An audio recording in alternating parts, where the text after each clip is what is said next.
दोस्तों नमस्कार। कक्षा 10वीं वाले स्टूडेंट के लिए हम लेकर आ चुके हैं प्री बोर्ड एग्ज़ाम हिंदी कक्षा 10वीं। ये आपकी वार्षिक परीक्षा के लिए भी मोस्ट इम्पोर्टेंट क्वेश्चन हम इसमें आपको बताएंगे। तो आइए स्टार्ट करते हैं। कक्षा 10वीं विषय है आपका हिंदी, वार्षिक परीक्षा के लिए इम्पोर्टेंट क्वेश्चन। पहला प्रश्न आप देखेंगे, सही विकल्प का चयन कर लिखिए। प्रयोगवाद का प्रारंभ माना जाता है सन 1943 से। कृष्ण की संगति में रहकर भी उनके प्रेम से अछूते थे तो उद्धव थे।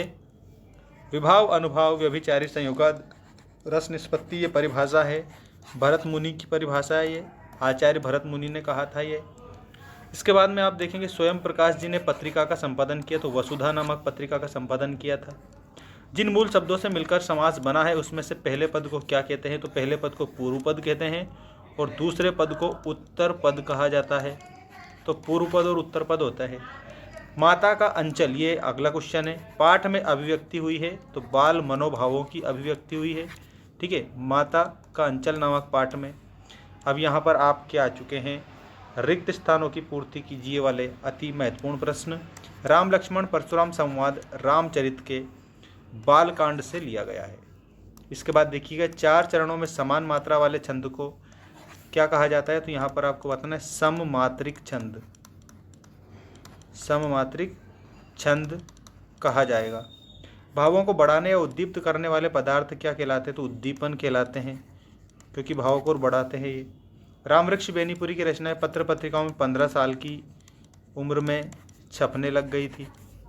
अगला प्रश्न है, वाक्य के आधार पर, वाक्य के आधार पर मतलब यहाँ अर्थ के आधार पर वाक्य के आधार बताना है। 8 प्रकार होते हैं अर्थ के आधार पर। ठीक, रचना के आधार पर कितने होते हैं? तो रचना के आधार पर 3 होते हैं।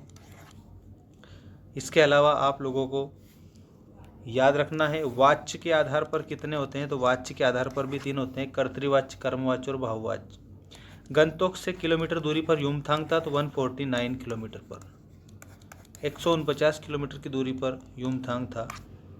नेक्स्ट आप जोड़ी देखेंगे आप सभी। नागार्जुन, तो नागार्जुन को क्या बोला जाता है? तो यहाँ पर मैं नोट कर रहा हूँ, आपको याद रखना है। आधुनिक कबीर बोला जाता है नागार्जुन को। मेघ आए बन ठन के में अलंकार कौन सा है? तो इसमें आपका मानवीकरण अलंकार होगा। कहानी के तत्व, तो कहानी के 6 तत्व होते हैं। कितने तत्व होते हैं? तो कहानी के 6 तत्व होते हैं।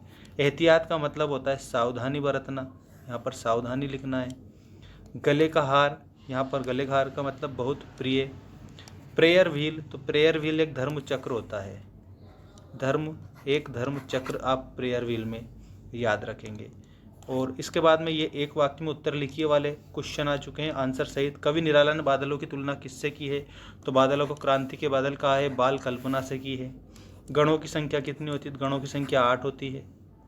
मन्नू भंडारी के पिता रसोई घर को क्या कहते थे? भटियार खाना कहते थे, क्योंकि उसमें जो सारी कला है वो खत्म हो जाती है लड़कियों की, इसलिए। 2 वर्णों के मेल को क्या कहते हैं? 2 वर्णों के मेल को संधि कहते हैं। संधि 3 प्रकार की होती है मुख्य रूप से, आपको याद रखना है, स्वर, व्यंजन और विसर्ग। इसके बाद में मूर्खों में अल्पज्ञ के महत्व के लिए कौन सी लोकोक्ति है? मूर्खों में अल्पज्ञ, तो इसमें अंधों में काना राजा, ये मूर्खों में अल्पज्ञ के लिए लोकोक्ति है। लोकोक्ति 2 शब्दों से मिलकर बना है, लोक प्लस उक्ति। लोक में कही गई उक्ति को लोकोक्ति कहा जाता है। अगला प्रश्न है, माता का अंचल कहानी के अनुसार माँ ने भोलानाथ के घाव पर क्या लगाया? तो पिसी हल्दी का लेप लगाया था, पिसी हुई हल्दी का लेप लगाया था। इसके बाद में सत्य असत्य लिखिए वाले क्वेश्चन आप देखेंगे। देखिए यहाँ पर, संगतकार की आवाज़ में हिचक साफ सुनाई देती है, असत्य है। जहाँ अलौकिक आश्चर्य का भाव उत्पन्न हो विभत्स रस होता है, यहाँ असत्य है। एक संस्कृत व्यक्ति किसी नई चीज़ की खोज नहीं करता है, क्यों नहीं करता है? करता है, इसका मतलब ये भी असत्य है। न्याय के अनुसार न्याय करना न्यायशीलता है, ये आपका सत्य है। भोलानाथ का अधिकतर समय उनकी मैया के सानिध्य में गुजरता था, ये भी सत्य है। प्रत्यक्ष अनुभूति की अपेक्षा अनुभूति लेखन में मदद करती है, ये भी आपका सत्य हो जाएगा।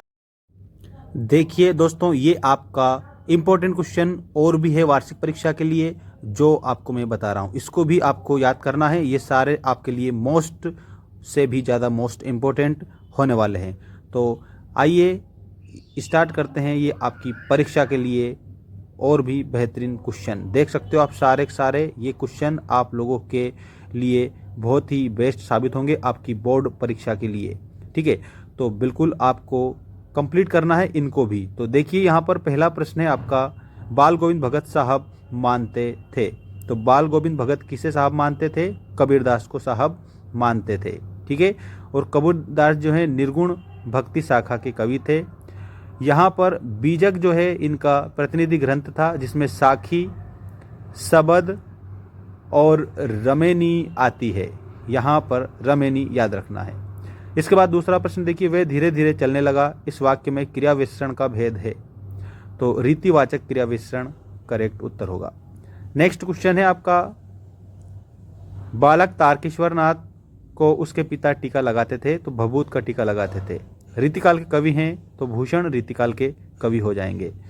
तुलसीदास की रचना है, यहाँ पर तुलसीदास की रचना आप लोगों को बतानी है विनय पत्रिका। विनय पत्रिका कंप्लीट आपका उत्तर होगा। 10वें रस का नाम देखेंगे आप विनय पत्रिका के बाद में। और एक और बात मैं बता दूं, रामचरितमानस जो है वो अवधी भाषा में लिखा गया है। किस भाषा में? अवधी भाषा में आपका लिखा गया है। नेक्स्ट क्वेश्चन है, 10वें रस का नाम है, तो वात्सल्य रस 10वें रस का नाम है। अब देखिएगा, रिक्त स्थानों की पूर्ति कीजिए में संधि के भेद होते हैं, तो संधि के आप लोगों को 3 भेद बताना है। हिमालय की तीसरी सबसे बड़ी चोटी कंचनजंगा। सूरदास के गुरु थे, तो यहाँ वल्लभाचार्य बताएंगे। चौपाई छंद की प्रत्येक पंक्ति में मात्राएं होती है, तो 16 मात्राएं होती है, मैं लिख देता हूँ 16 मात्राएं। प्रबंध काव्य के भेद होते हैं, तो यहाँ पर आपको मुख्य रूप से 2 बताने हैं। और एक और बात आपको यहाँ पर याद रखनी है कि जो प्रबंध काव्य है उसमें एक और भेद माना गया है। प्रबंध काव्य में महाकाव्य, खंड काव्य, आख्यानक, गीतियाँ। तो यहाँ पर देख सकते हो खंड काव्य के बाद में ये रही आख्यानक, गीतियाँ। तो इस प्रकार से प्रबंध काव्य के 3 भेद होते हैं। ठीक है, ये आपको करेक्ट उत्तर में याद रखना है। इसके बाद में देखिएगा, आप लोगों का अगला जो प्रश्न है वो प्रतिमा बनाने वाले का नाम था, तो ये मोतीलाल प्रतिमा बनाने वाले का नाम था। अभी आप सही जोड़ी मिलान करेंगे। में क्या आएगा? तो गद्य की विधा में निबंध आ जाएगा। प्रमुख विधा है। लखनवी अंदाज में आपको यशपाल याद रखना है। अंधे की लाठी का मतलब एकमात्र सहारा होता है। मैं क्यों लिखता हूँ, ये अज्ञेय जी के द्वारा लिखा गया है। और कामयानी ये जयशंकर प्रसाद की रचना है। और मानवीय क्रियाओं का आरोप जो है, इसमें आपका मानवीकरण अलंकार हो जाएगा। ऐसे आपको ये सही जोड़ी कंप्लीट करनी है।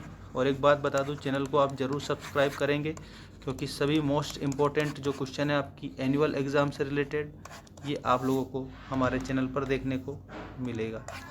यहाँ पर एक वाक्य में उत्तर दीजिए। हम देखिए, एक अनार 100 बीमार का अर्थ क्या है? तो वस्तु एक, चाहने वाले अनेक।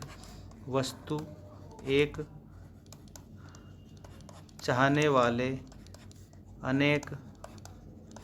इसके बाद देखिएगा, भोलानाथ के पिताजी गंगा में आटे कितनी गोलियां प्रवाहित करते थे? तो 500 गोलियां प्रवाहित करते थे। अगला है, कवि निराला ने बादलों की तुलना किससे की है? बाल कल्पना से। बाल कल्पना से की है। ठीक है, क्रांति से की है। क्रांति के बादल कहा है? क्रांति के बादल। ठीक है, इस प्रकार से। रस के कितने अंग होते हैं? तो रस के 4 अंग होते हैं। 4 कौन कौन से? लिखो। विभाव, अनुभाव, संचारी भाव। संचारी भाव के बाद में स्थायी भाव। स्थायी भाव। ठीक। विभाव के कितने भेद हैं? तो विभाव के 2 है, आलंबन, उद्दीपन। अनुभाव के कितने? अनुभाव के 4 है, कायिक, मानसिक, सात्विक, आहार्य। संचारी भाव के कितने भेद है? संचारी भाव के 33 भेद है। स्थायी भाव के कितने हैं? तो 11 स्थायी भाव है, 11 रस है, 11 स्थायी भाव है। भक्ति रस को अगर छोड़ दिया जाए तो 10 रस है और 10 स्थायी भाव है। इसके बाद में यहाँ गद्य की गौण 3 विधाएं बताइए, तो कौन सी बताएंगे आप यहाँ पर? यहाँ पर आप लोगों को बताना है मुख्य रूप से भेंट वार्ता बताएंगे। भेंट वार्ता बताएंगे। ठीक है, और इसके बाद में रिपोर्ट बताएंगे, जिसको रिपोर्ट बोला जाता है। ठीक है, और इसके अलावा यात्रा विवरण बता देंगे। ठीक है, अगला देखिए, समास के कितने भेद होते हैं? तो यहाँ समास के 6 भेद होते हैं। 6 भेद बताएंगे। समास के कंप्लीट 6 के 6 याद रखेंगे आप सभी। इसके बाद में देखेंगे, जो जीता ना जा सके उसे अजेय कहते हैं, ये आपका सत्य है। प्रेयर व्हील को घुमाने से पाप नहीं धुलते हैं, ये असत्य है, क्योंकि प्रेयर व्हील को घुमाने से पाप धुल जाते हैं। हिरोशिमा में परमाणु बम गिरा था, ये आप लोगों का सत्य है। मुख्य गायक के स्वर चट्टान जैसे भारी और गंभीर थे, तो यहाँ पर आपको बिल्कुल सही बताना है। दोहा एक सममात्रिक छंद है, दोहा सममात्रिक नहीं है, ये अर्ध सममात्रिक है, तो इसका मतलब ये असत्य होगा। आदमी ने पहले आग का आविष्कार किया था, तो ये आप लोगों का सत्य होगा। इस प्रकार से आप पूरा ये मुख्य इंपॉर्टेंट क्वेश्चन कंप्लीट याद रखेंगे।